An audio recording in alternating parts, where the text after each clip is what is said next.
ابن خلدون طریق کے ناموں میں سے ایک بڑا نام ہے، اور دماغوں میں سے بات کی جائے تو ان کا ایک بڑا عجیب دماغ تھا، بہت دماغ چلتا تھا۔ اور اس کے ساتھ انہوں نے ایک عجیب بات بھی کہی۔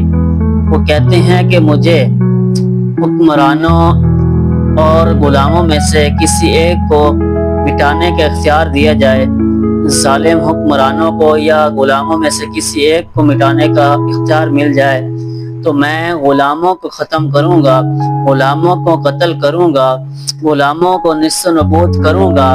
وہ کہتے ہیں کہ سوچ کی غلامی ملک و قوم کو تباہ کر دیتی ہے۔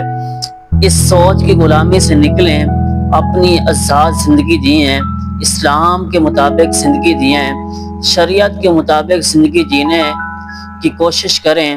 اللہ تعالی ہمیں دنیا میں بھی کامیاب کرے گا اور آخرت میں بھی کامیاب کرے گا۔